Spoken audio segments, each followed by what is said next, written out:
Živijo, dobrodošli in hvala, da ste z mano. September, prva sobota v mesecu septembru 2024, če gledate to v realnem času. Epizoda podcasta Umetnost lenarjenja. Danes odgovarjam na vprašanja, smo to reč bralcev, na vprašanja sledilcev, bralcev, poslušalcev, vsakega, ki obišče moj Instagram profil, kamor ste med drugim mimogrede zelo lepo vabljeni, ker tam sem najbolj dosegljiv, tudi na kakšne komentarje, sporočila in tam sem tudi odprl tale poziv, da mi pošljete vaše vprašanja. Imam jih en kup in nisem jih še gledal, tako da bom zdaj šel čez in malo po občutku odgovarjal na tiste, ki so mi najbolj zanimive. Ponavadi se na te zadeve malo pripravim, pa sem rekel tokrat, da bi mogoče probal malo drugačen pristop, pa da vidimo, če sem še kaj bolj dodatno iskren na ta način, ko ne vem, kaj točno ste me sploh spraševali in o čem bo tekla beseda.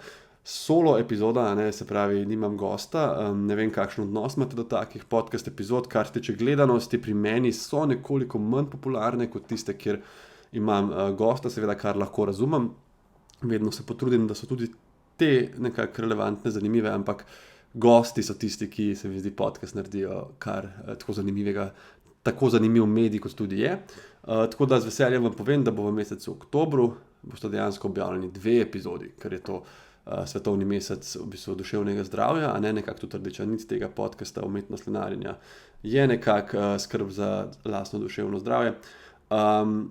In v tem vidiku sem dobil 2 fantastični gosti, zelo, zelo odlični sogovornici, na katere se zdaj zelo pripravljam in berem njune vse objave in njuno stroko, tako da v glavnem oktobra dobite 2 super pogovora, za naprej še ne vem nič reči, danes pa kot rečeno se posvetim torej vašim vprašanjem in imamo kakšno urco skupaj v moji družbi preživeli, če me boste poslušali do konca, pa da vidimo, kaj točno vas je zanimalo. Če začnemo, pa jih mogoče zdaj sam preletim ene par. In takoj vidim, da bi se mogoče mogel malo več prepraviti. No pa dajmo to, recimo, kako ste trenutno s spanjem glede na pretekle izkušnje z nespečnostjo? Vidim, da jih je kar ene par malo vezanih na duševno zdravje, pa mogoče naredimo to kot prvi sklop, pa gremo na druge tematike. Kar se spanja tiče, je moja pot, odnos do spanja in nespečnosti. V resnici najbrž že poznate, če me kjerkoli spremljate ali pa če ste me brali, tudi velik del druge knjige govori o spopadanju s nespečnostjo, in moram reči, da tudi razlog, zakaj sem se spravil to raziskovati, vse te nekako tehnike umirjanja, sprostitve duševnega zdravja, ki sem jih tudi spisal v drugi knjigi, je prav to, da sem slabše spal in moram reči, da trenutno sem v eni fantastičnem mestu. Zanimivo je to, da jaz sem od nekdaj, ko sem je začela ta težava s spanjem, sem razmišljal, kako bi bilo fino, da ne bi imel tako težke službe, kako bi bilo fino, da bi bil frej, samo pisatelj, SP, spal. Ampak jaz vam povem, da v času dopustov jaz najslabše spim. Čisto fiziološko si to pojasnim, jaz zvečer, ko se uležem, pač vsak dan vstanem ob 6, rihtanje sebe, mine, Ester ponavadi ambulanta začne prej, tako da jaz tam malo s kolesom pol vrtec, služba, popoldne imam kakšne take stvari, snemanja projekte, pišem, sem tam malo in ko grem spat nekje okoli 10, vsak večer, celo malo prej, pač padem dol. Kar se mi na faksu ni dogajalo, tam so bila ta neobvezna predavanja, tam je bilo tako priti na faks ali pa ne, in sem skozi nekaj spal in skozi sem bil toliko spočit, da sem težje zaspal. Tako da hvala službi na nek način, da sem si ta ritem vstajanja ob 6, spanja ob 10 pod kožo navlekel. Obenem je pa zelo važno povedati to, da se še vedno zavedam, da vedno lahko pride spet težava. In vedno se lahko vrne kakšna noč, ki je težka, ki se spati ne moreš. To je važno, da vsak od nas ve, tudi ko predmagaš kakšno hudo težavo, izziv, ne vem, motnje hranjenja, nespečnost, panični napadi, anksioznost, depresija konec koncev, da smo do sebe toliko fair, da rečemo, zdaj sem v enem super času, ampak lahko, da bo šlo na slabše in takrat, ko bo šlo na slabše, si ne bom obrnil cele mentalitete na to, da bo celo življenje zdaj slabo, da mi ne gre, da sem slab človek, ampak bom sprejel nekako ta kiks kot nekaj človeškega, ki se dogaja vsem. To je zelo važno, se mi zdi, ker kdaj človek proba meditirati, si reče, jaz bom zdaj meditiral, jaz bom delal sprostitvene tehnike in pol prvič, ko ima spet nek breakdown, pusti vse. to odsvetujem in nasploh se mi zdi, da moramo biti fair do sebe in imeti prava pričakovanja to zadevno.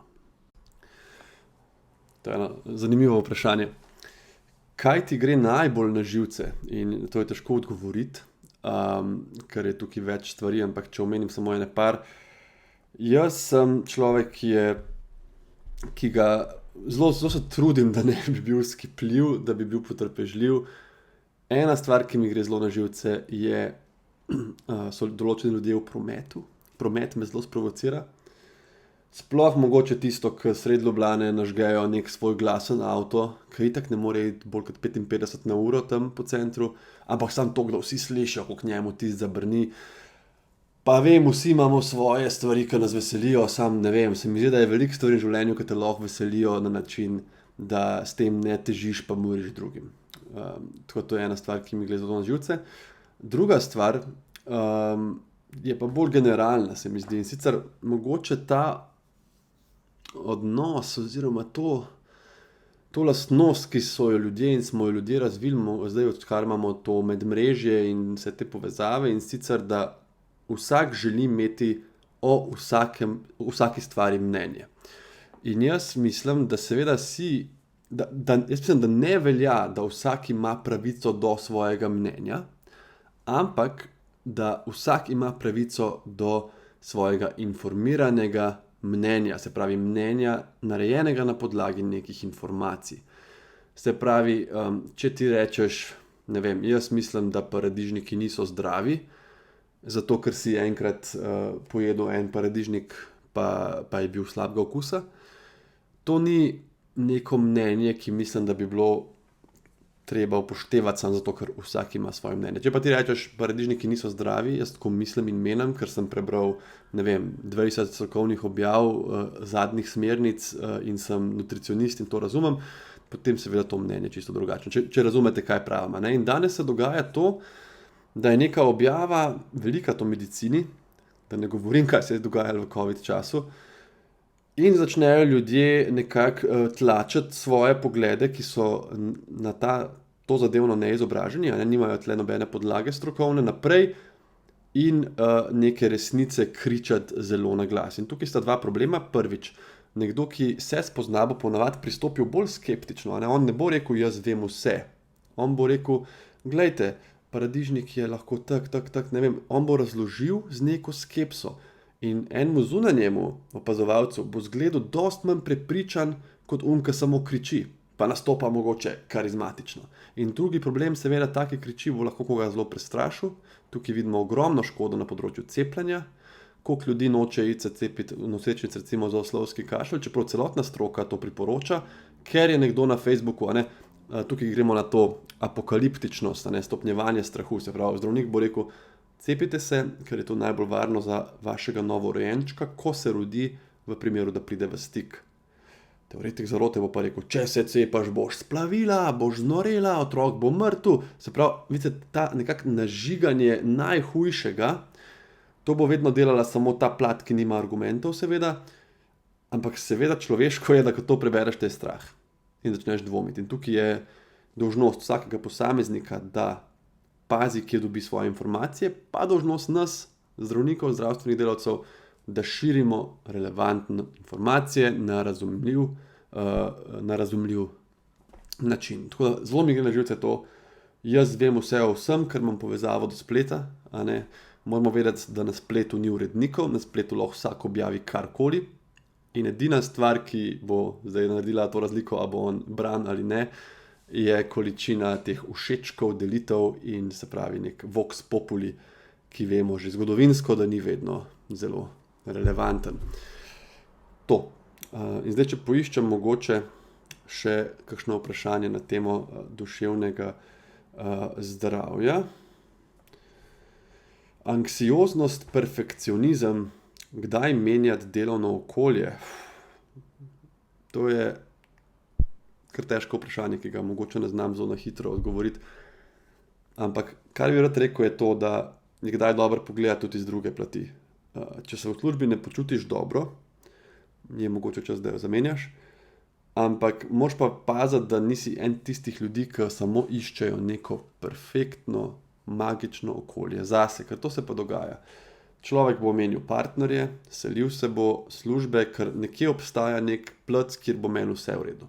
Kjer me bojo vsi spoštovali, imeli radi, z nikomer se ne bom krekel, seks bo dober, doma, v službi bojo odlični projekti, popolnjen bom, nikoli ne bo nobene težave.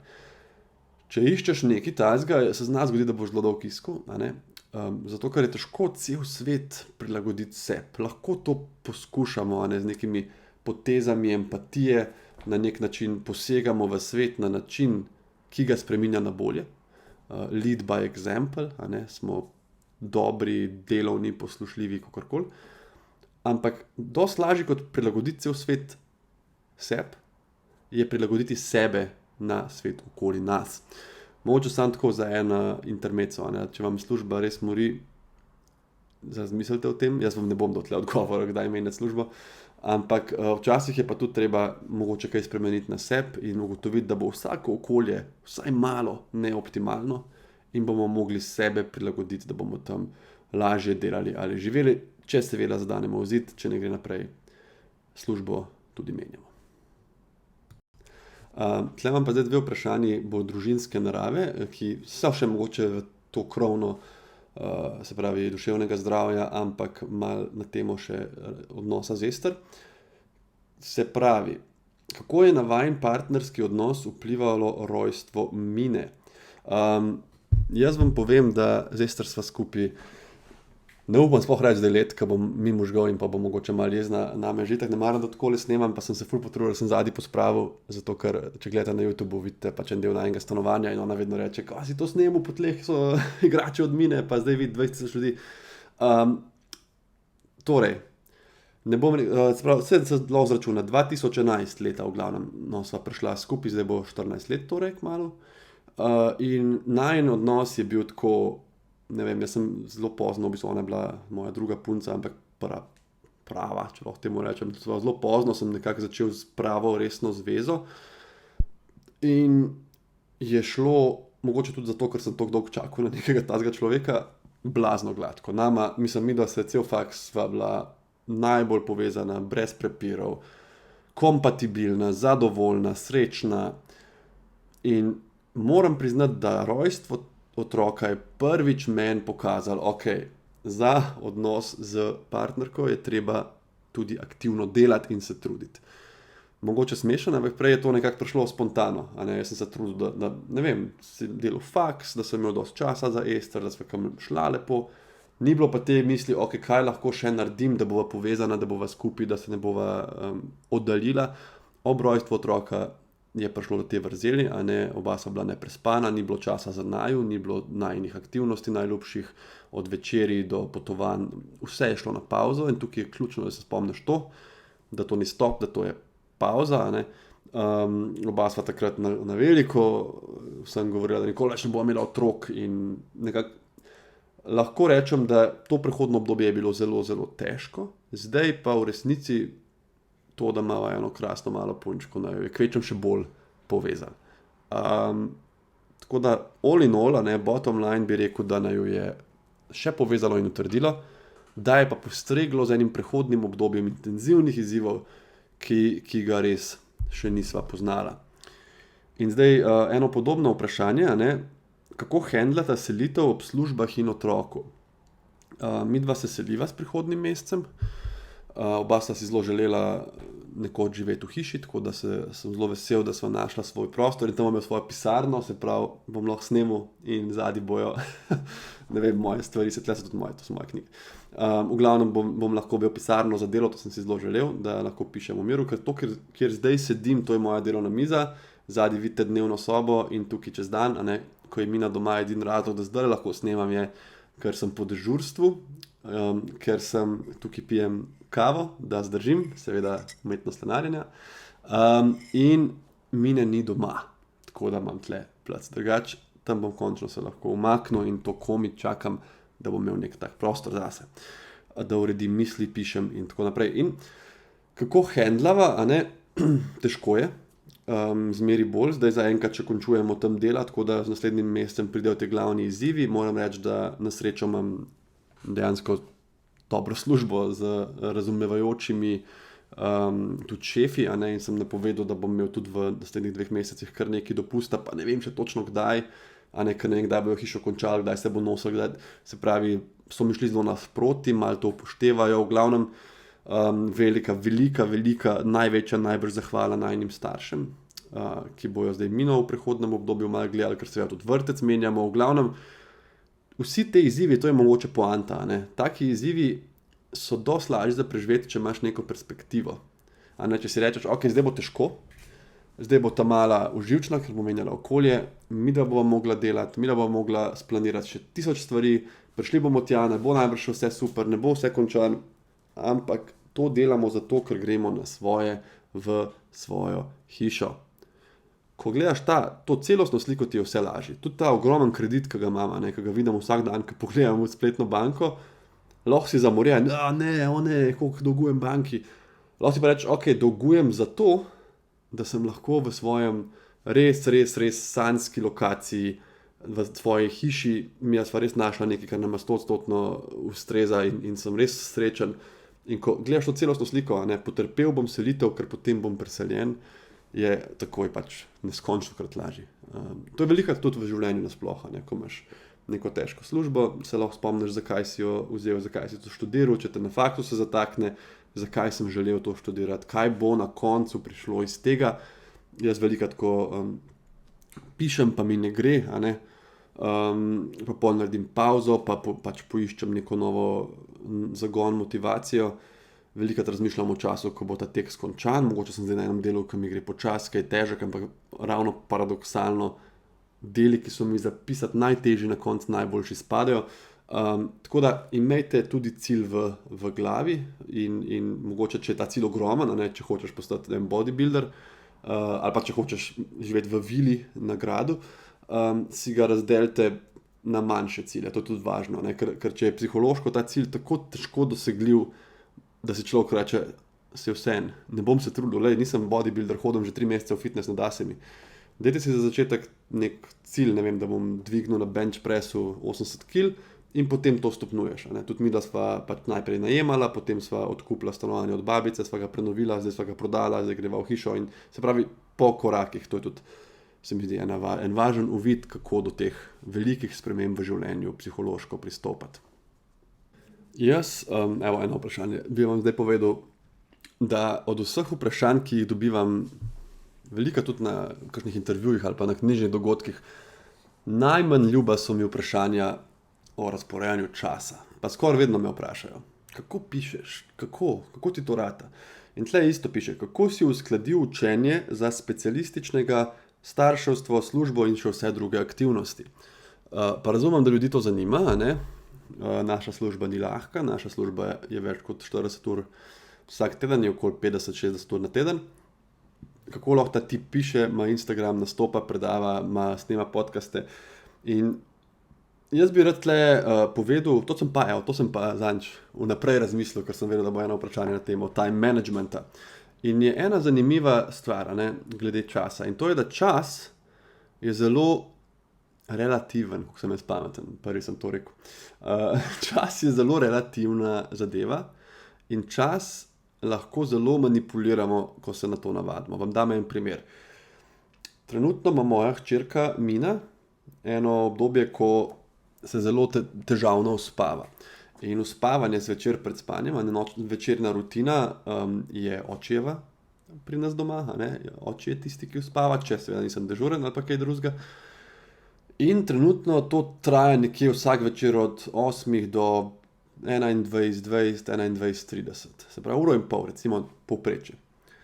Koliko je to na teden, če gledamo, če nisem niti en dan dežuren, recimo, je to 7-krat 1,5 ure, to je 3,5 ure, to sem zdaj čisto zafejlil to matematiko, se pravi, 7-krat 1,5 je 10 ur, če sem prav izračunal, se pravi 7 ur, pa še 7x pol je 3,5, 10 ur. Če bi meni nekdo rekel, recimo 2 leti nazaj, Ej, David, ena nova aktivnost prihaja, 10 ur na teden, prosim, najdj za njo. Bi jaz rekel, ni šans, kva? Pač jaz imam službo, jaz imam stvari, jaz pišem, jaz treniram. Nimam 10 ur v tednu, če bi vam kdo zdaj rekel, zrihti si od naslednjega tedna naprej 10 ur na teden ekstra. Sorry, brate, ne gre, lahko dam samo odpoved. Ampak v bistvu gre, a ne da gre. Če bi mi pred 2 leti to rekel takrat, a ne, mogoče sem takrat jaz vsak večer 1 uro gledal televizijo in to se mi je zdelo nujno, to se ljudje velikrat prepričamo pola, ne, ker nam kdo reče, dej treniri, nimam kdaj, pa dej manj glej serije. Ne, to je pa moja stvar, jaz rabim, če ne bom znorel, paste pri teh pravilih, a ne, paste pri teh resnicah, ki vam jih glava naumi. A ne, jaz sem recimo veliko igral igrice. In zelo velik računalniške igrice, ne govorim o niti v 10 urah na teden, ampak recimo tle 20 do 25 ur vsak teden, ne, 2 uri na dan vsaj. No in zdaj, ko je prišel COVID, so mi računalniške igrice dejansko bile en blazen odvod, ne, pobeg v svet domišljije, umik iz teh pravil, iz teh virusov, iz tega dela. In istočasno sem pa takrat začel razmišljati, da bi napisal svojo prvo knjigo. In pol sem si začel, a ne, kdaj sem si zvečer odprl, sem si ta dokument, sem hotel tipkati in je prišel v glavo ta glas, pa ne moreš zdaj tega delati, ti rabiš pauzo, ti rabiš te igrice, vsak mora počivati, to je tvoja stvar, pejti igrati, ne boš zdaj pisal, a ne. Ne boste verjeli, koliko sem se jaz dolg prepričal na ta način, 3-4 mesece sem imel napisan 3 strani v Wordu, niso mi bile preveč všeč, knjiga nekoč že bo. Jaz sem se mogel dobesedno prisiliti in lejte, kaj se je zdaj zgodilo z mojo prvo knjigo, zdaj pišem 3. Kaj se je vse zgodilo, jaz lahko konec koncev to hišo, ki jo zdaj kupujeva, ne bi je mogla kupiti, če ne bi jaz izdal 2 tako izrazita bestsellerja, kot sem jih. Kaka sprememba? Sam zato, ker sem si jaz rekel v glavi, mogoče pa to ni res. Mogoče ni res, da moram vsak večer gledati televizijo. Tle te otrok malo prisil, a ne, tle, če se ona uspava 1,5 ure, jaz nimam izbire, a ne, nisva una starša, ki bi jo zaprla not, se bo že sama umirila, pa naj tam se dere. Jaz sem z njo, dokler me potrebuje, vsak večer, temu bo kdo rekel permisivna vzgoja, I don't care. In te otrok malo prisil, kadar pa hočeš sam narediti spremembo, si rečeš, jaz bi treniral, jaz bi pisal. Boš mogel pa sam sebe malo brcantoriti in pogledati, kateri so oni časi v dnevu, ki jih lahko optimiziraš. Ena je zihar mogoče ta kavč pa televizija in na koncu mogoče celo vidiš, da to ležanje pred televizijo, ki si rekel, to je nujno za mojo sprostitev, te sprosti lih tok ali pa celo malo manj kot ta trening, ki ga boš zdaj naredil. Ali pa pisanje v mojem primeru. In druga aktivnost je scrollanje. Prosim, naredite to zase, pa enkrat pomislite, a sem mogoče čist malo odvisen od socialnih omrežij. TikTok, Instagram, karkoli, kjer narediš pak in pride nek nov video, pak neka nova fora, pak nek nov profil. A ne? Koliko časa na dan, sem se zdi, če to je čist malo, to je par minut. Ja, 15 minut krat 9 v dnevu. Koliko je to že? Je to že 2 uri, a ne? Scrollanje sem jaz nadomestil, jaz zelo rad berem in premalo časa imam za branje in vidim, da več ko berem, tudi boljše pišem. Zelo rad imam knjige, to je 1/10 mogoče najinih knjig tam zadaj, ki vidite. Imam pa tudi ta e-bralnik, ena najboljših stvari mi je, da je ista aplikacija na voljo na telefonu.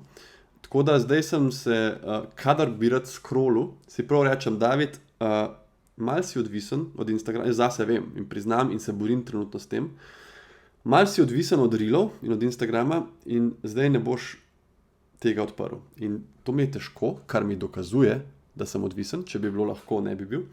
In odprem aplikacijo in berem eno od knjig, ki jih imam naloženih na ta e-bralnik. Se pravi, glede časa se da marsikaj, samo moraš probati.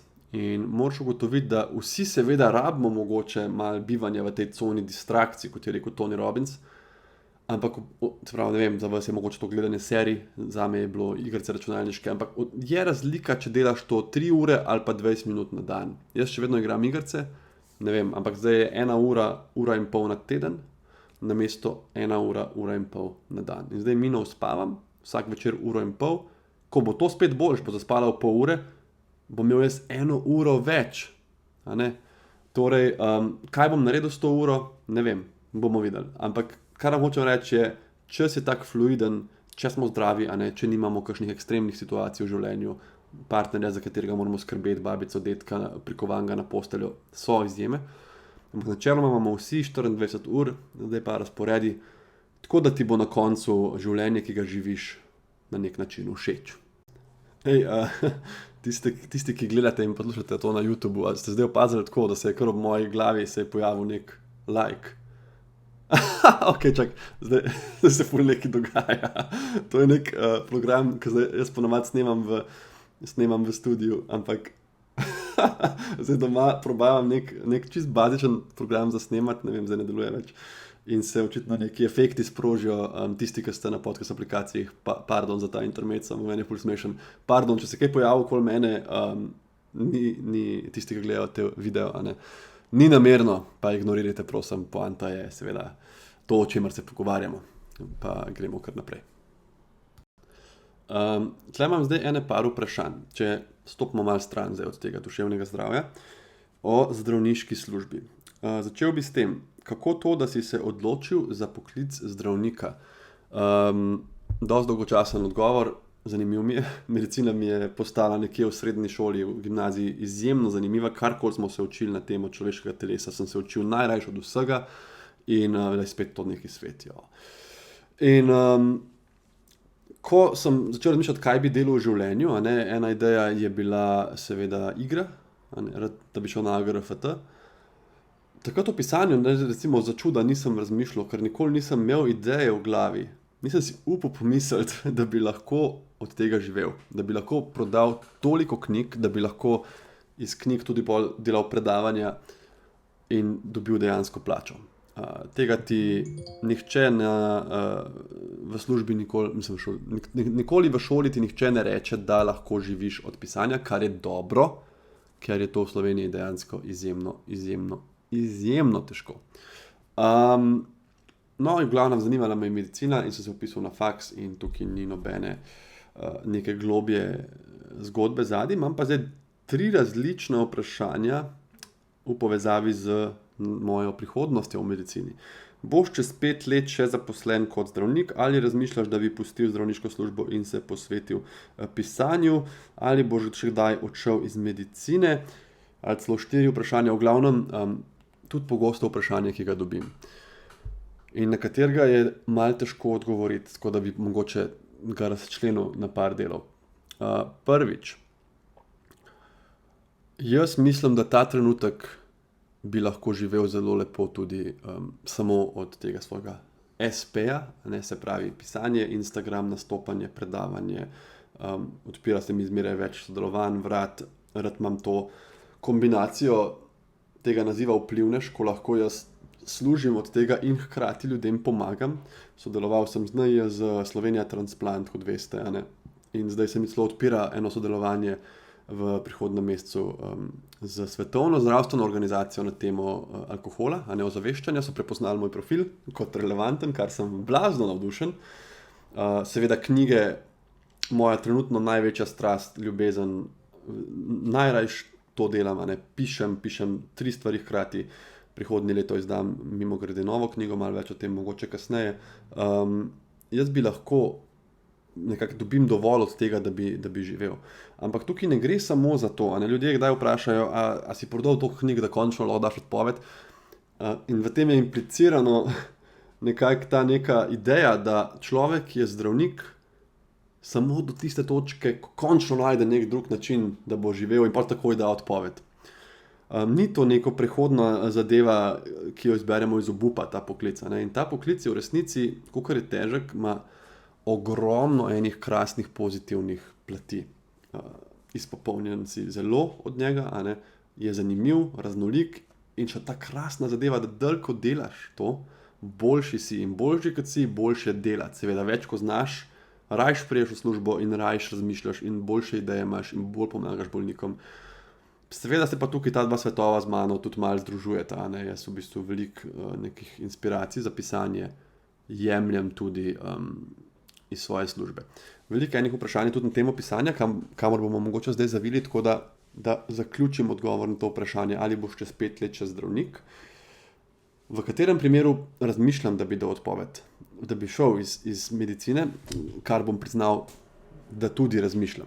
Ne bom zdaj rekel, da mi to nikoli ni prišlo v glavo. V resnici kar resno sem razmišljal o svoji prihodnosti in o perspektivi.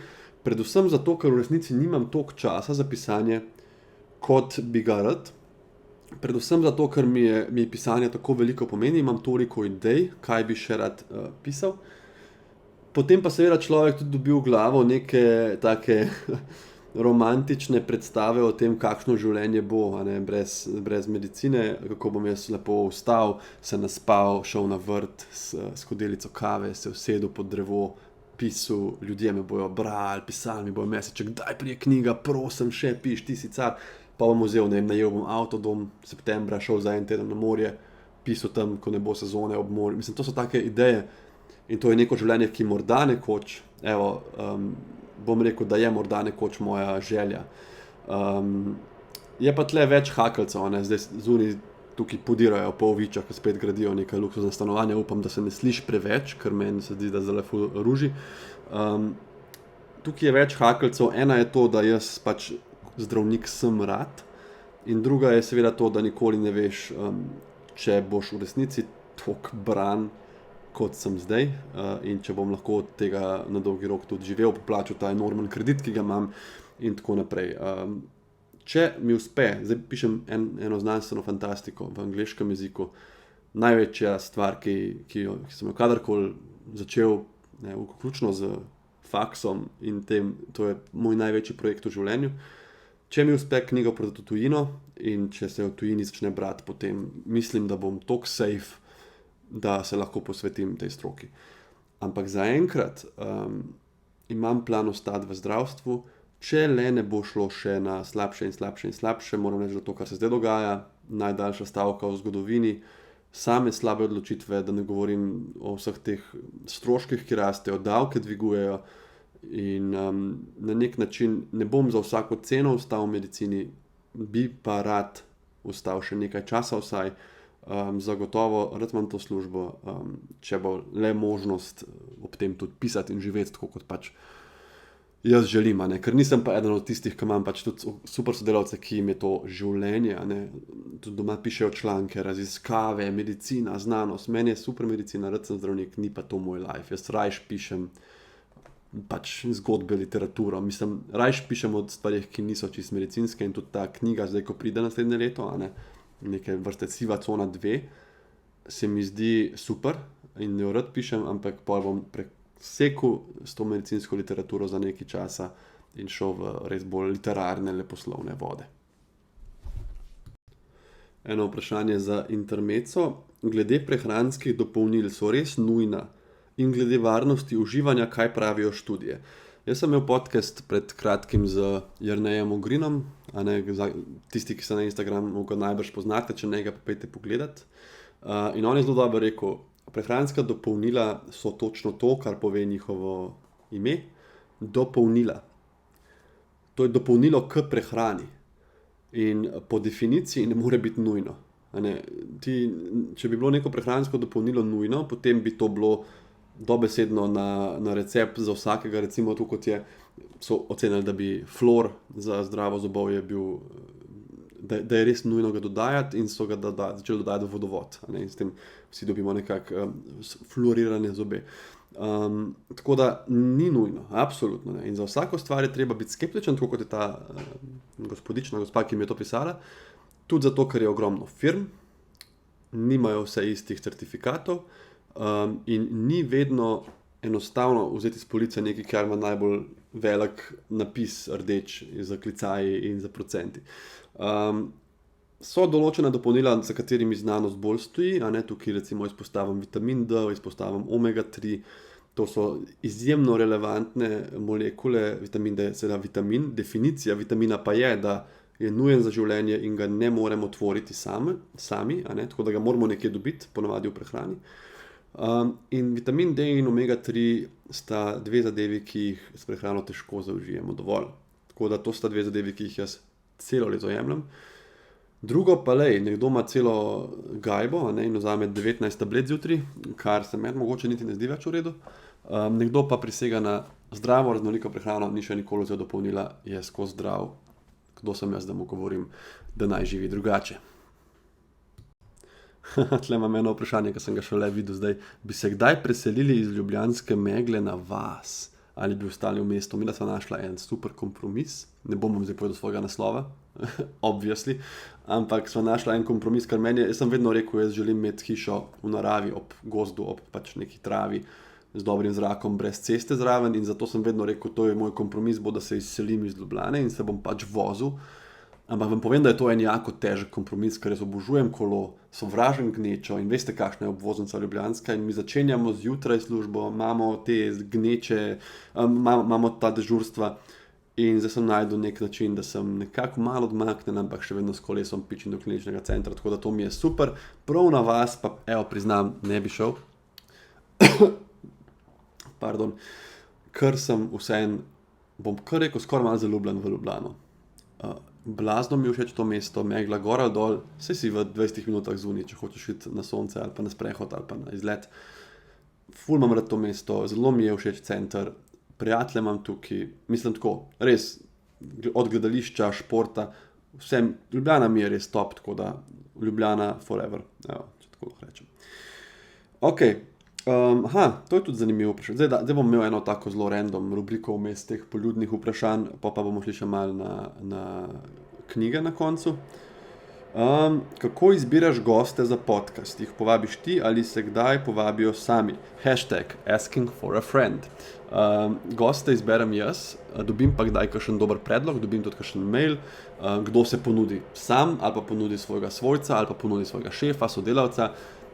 To se narobe sliši, pač ga, vse razumete, ponudi ga v pogovor, da bi bil gost podcasta, ampak tle morate vedeti, da jaz, se pravi, zdaj imam približno točno en podcast na mesec, to je 12 na leto, od tega sta recimo 2 taka, solo, to pomeni, da ostane 10 gostov za celo leto in tukaj imam že jaz en tak mentalni seznam ljudi, ki bi jih rad imel, tako težko enega urinem.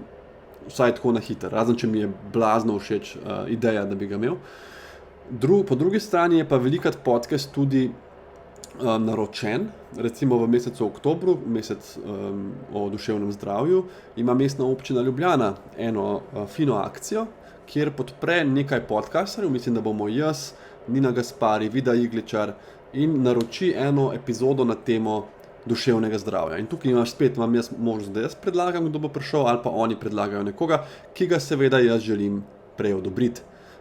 Vse je to moj kanal, jaz sem izvajalec, urednik, scenarist, vse. Se pravi, vzamem človeka, ki ga jaz želim imeti pred sabo v pogovoru, ker sem konec koncev jaz odgovoren, da je ta pogovor dober in zanimiv.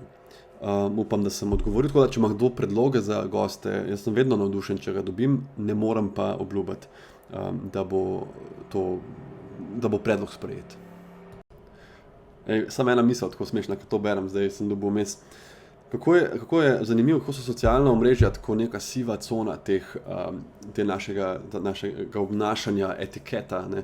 Se pravi, tako, ko mi ta vprašanja pišete, ene pol jih je tako, me vikate, ene pol pa me tika.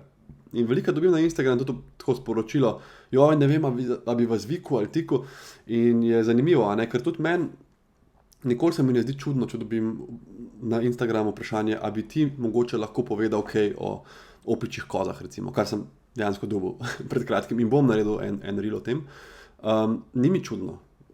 Medtem ko če kdo pride v ambulanto, pa se kar začne tikati, mi je pa blazno čudno. Tudi če je moj vrstnik, recimo je star 25-30 let, kot jaz. Jaz sem za vikanje v tem konsenzu in tako je čuden. To je nekako tak psihološki moment po moje, zato, ker če spremljaš neka socialna omrežja, vi mene gledate non-stop, recimo, ko objavljam, imam storije, imam reele in dobiš kar malo občutek, da se poznaš, mogoče bolj kot se. In jaz imam tudi ta občutek, to je nič narobe, če ste mi kdaj pisali, pa me tikali, pa če mi kdaj boste. Ampak tako, taka zanimiva, v bistvu misel, zdaj, ko sem malo preletel še ta vprašanja, ko so ostala, sej ne bomo več dolgi, pa upam, da doslej, da vam je sploh bilo nekako ta tempo in pacing tega monologa všeč. Se kdaj sam sebi zdiš bedast, ko se snemaš? Ti je izven comfort zone monolog s telefonom? Ne, res mi ni, v bistvu mi je ful fajn, ampak samo dokler sem sam. Meni je blazno grozen in hud stres mi je, če bi bil zunaj, pa bi se tako snemal kot veste, pač neke storije. Da bi nekaj govoril, pač nek monolog v telefon zadnji bi pa en hodil. In zato mi je težko zunaj snemati, razen ko najdem res odročno lokacijo. In ne vem, tak čuden občutek mi je. Če me pa noben ne gleda, ali pa zdaj, recimo, mi ni sploh panike, imam celo občutek, kot da se pogovarjam z vami.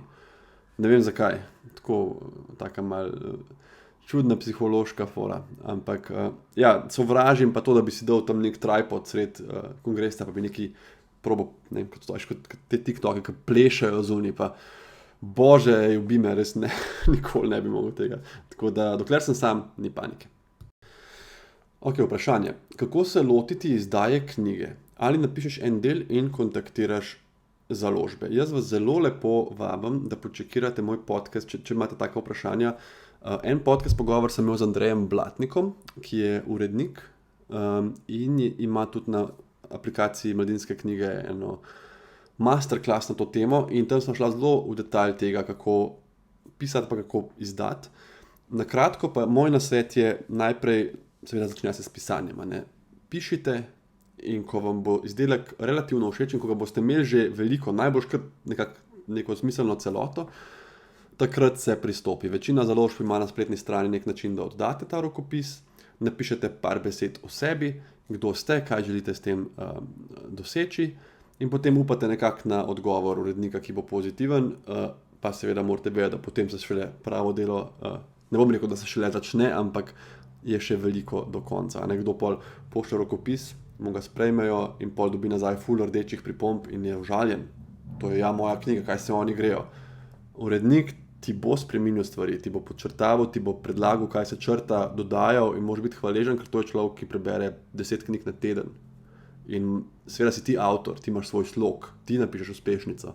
On ima pa toliko izkušenj, da ti reče, da ta del ne funkcionira, ta del bi lahko bil boljši. Jaz se še vedno spomnim, ko sem prišel do Mladinsko knjigo na svoj prvi sestanek z Rok Smolej, moj urednik Sive cone. In sva sedela tam v tisti sobi in on je rekel, evo David, ta knjiga, rokopis, ki si jo ti poslal, bi lahko jutri izdali in bi bila zelo dobra knjiga. Super si napisal. Ampak nam je najin cilj, on je bil moj urednik, da narediva iz tega res mega uspešnica. In zato sva pol še 3 mesece obračala besede, pilila in je na koncu knjiga bila boljša in sem mu seveda zelo hvaležen. Tako da napiši, to je prvi korak, ne napisati 2 poglavij pa poslati pa upati, da ti bo rekel, ja, to je to, damo ti avans, 3 ure, si sam piš. Probi napisati celo stvar ali pa pol, del predal, pustam 2 tedna, vzem ven, pet še enkrat čez svežimi možgani, spremeni, obrači, pol pa pošelj. In se mi zdi, na ta način imaš največ šans, da te vzamejo, če te ne, piši naprej. Z več izkušnjami bo slog boljši, z več leti boš postal ti boljši, dobil kakšno novo idejo in nikoli ne reči nikoli. Ena smešna dogodivščina z Ester. Imel sem malo pauze, zdaj ta posnetek, da sem se spomnil, kaj bi vam povedal in se mi zdi, da res ena taka zanimiva, kar se nama je zgodila. Midva sva se poročila, leta 2019, eno leto prej sem jaz Ester zaročil. In bila sva v Termah, Rogaški Slatini, jaz sem pač kupil prstan in potem sem jo pripravljen protko en video sem zmontiral, da to skupaj pogledava in na koncu jaz pač pokleknem in jo zaročim. In v glavnem jaz pripravim tisti računalnik in dam svoj prstan, ta škatlico v žep. Pa pomislim, pa zakaj bi jaz imel to v žepu, taka velika je, žulila me bo, zakaj ne bi dal tle zadaj pač za eno zaveso, pa bom že pol vzel, ko bo konc posnetka. In res jaz medtem, ko na stranišču vzamem tisti žepa, dam zadaj za zaveso, pride ona nazaj, se usede zraven in jaz rečem, evo, zdaj imam eno darilo zate, tisti računalnik obrnem in začnem s takim govorom, ne vem, že dalj časa sva skupaj, zato sem želel ob tej posebni priložnosti neki in ona tako se mi smehlja in tako za foro poč po mojem žepu z roko. Kao, a veš, če bi imel prstan, in jaz tisto, ko veš, pot mi teče, izmaknil sem se zdaj, res. Mislim, dejansko bi bilo zabavno, cel moj monolog bi skenslala, video ne bi bil važen, jaz bi pač tisto povlekel iz žepa in bi rekel, ja, pač prav imaš, v žepu sem imel prstana, bi se poročila z mano. Je bila pa tako nekako ta v zadnjem hipu intuicija, da sem ga skril na drugo mesto, da ko me je gledala takrat tako navdušeno, kaj govorim in me za foro usekala po hlačnem žepu, ni bilo not nič in jaz sem bil tako preprosto rekel, ne, toliko pa še nisva daleč v zvezi, ne, to pa ni danes. In potem seveda je bila presenečena, kar je bila poanta celotne zadeve. Ampak mi je še zdaj smešno razmišljati o tem, kako se človek kdaj kar spomni in naredi nekaj, kar funkcionira na nek način. Je bila pa cela izkušnja valjda lepa in bila bi v vsakem primeru, tudi če bi me dobila vnaprej. A bo kdaj možno, da bosta šla medicina in alternativa kdaj z roko v roki? Zdaj ful skačem tematično, ampak to se mi zdi tako zanimivo vprašanje, prej ga nisem videl. Na nek način že gresta do neke točke, ampak da bi prav bila, ne vem, ista bolnica, kjer bi lahko šel čez leva vrata na bioresonanco, čez desna pa k kirurgu, pa po moje ne. In mislim, da je prav tako. Zato, ker medicina more delovati izključno na dokazih, evidence-based. To ne pomeni, da mogoče ni nek indic nekje, ki s polaganjem rok lahko, ne vem, odstrani bolečino, ampak pomeni samo to, da mi ne razumemo, kako je to možno, ne vemo, ali je to ponovljivo, na kak način, kako deluje in zato zdravnik tega ne sme priporočati. Kar je na nek način me pomirjujoče, da ko prideš v bolnico, veš, da ti bo ta človek v tej beli halji naredil samo tisto, kar je dokazano dobro zate. Ne pomeni, da ne boš imel kdaj neželenih učinkov, da se kakšna operacija ne bo zapletla, sploh ne, ampak on ne bo probavil. On bo naredil tisto, kar stroka pravi, da je v tem trenutku najboljše. In tukaj moramo ostati omejeni na dokaze. Tukaj ne moramo iti na verjetja, na občutke, na tradicijo, pač ne. Zdravnik mora biti zdravnik, evidence-based medicine, za vse ostalo pač ni v naši domeni. In zdaj bi končal z temle vprašanjem, ki mi je zelo zanimivo. Ali kaj pišeš? In zanimivo mi je iz tega vidika, da je to neko vprašanje, ki ga dobim dejansko tudi od prijateljev v službi, na knjižnih dogodkih in se mi zdi tako smešno. Mogoče ga razumem, ker res vseeno sem primarno zdravnik in pač ljudi zanima, a si zdaj napisal te 2 knjigi, pa čau, ampak jaz ta trenutek sem zelo, zelo, zelo aktiven s pisanjem in to ni nekaj, kar mislim, da me bo spustil. To je nekaj, kar bom zdaj furil naprej, mogoče bo to, kot sem rekel, nekoč celo moje življenje. In pišem, trenutno imam 8 datotek odprtih na svojem računalniku, ampak ta glavna, ki se dogaja in s katero sem prejšnji teden bil pri urednici tudi na pogovoru, je knjiga, ki jo bom izdal v prihodnjem letu. V slogu ne bo več knjiga za samo pomoč, ne bo psihološka, to sem zdaj malo pospravil. Če koga zanima, vabljeni branju znanosti mirnega življenja. Ampak bom nekako nadgradil svoje življenje v sivi coni in popisal pot od pripravnika do specialista. Zanesljivo lahko rečem zdaj že, da bo to najboljša knjiga, ki sem jo napisal do zdaj, vsaj iz mojega pogleda. Jaz sem zelo kritičen sicer do pisane besede in tudi ko sebe berem za nazaj, vidim, kje bi se lahko izboljšal. Odkar sem izdal prvo knjigo, sem prebral 30 knjig, napisal sem 600 strani teksta, se pravi, teh 200 strani te nove knjige je samo en mali delček, napisal sem 2 noveli, pišem en fantazijski roman, skozi pišem. In več, ko bereš, več, kot pišeš, boljši si. In ta 3. knjiga, iskreno, pri prvi sem imel dvome, pri drugi sem imel ogromno dvomov, v to 3. res verjamem, kar me malo straši, ker v prvi 2 sem dvomil in sta bili blazni uspešenci, mogoče bom v ta tekst zaljubljen, pa ga noben ne obral. Ampak ne bom vam še povedal naslova, ker še nismo tam počas, ni treba, da to 1 leto naprej razglasujem. Upam, da pride nekje spomladi 2025 in izjemno uživam in tekst mi je všeč, zdi se mi, da štima. Tako da pustimo pri tem in mogoče tudi s to mislijo danes končam. Malo me že praska tudi žrelo, ker sem iz dežurstva, pa sem že tam veliko govoril, pa zdaj spet. V glavnem, hvala vam lepa za vašo pozornost. Hvala, ker spremljate tudi moj podcast. V prihodnosti se bo najbolj tudi na tem področju nekaj velikega spremenilo, premaknilo. Tudi to je en projekt, ki ga zaenkrat še ne želim deliti. Sorry za to skrivnostnost, ampak leto 2025 bo spet zame očitno leto velikih sprememb, selitev projektov, knjig. In počaščen in hvaležen sem, da me spremljate na tej poti, boljš tukaj kot v kliničnem centru, jaz vedno rečem, da se nikoli ne bi srečali tam. Imejte en čudovit preostanek dneva in se poslušamo in srečamo spet naslednjič. Hvala vsem tudi, ki ste poslali vprašanja, pa upam, da ste zadovoljni z odgovori, če ste ga tudi danes prejeli. Čau!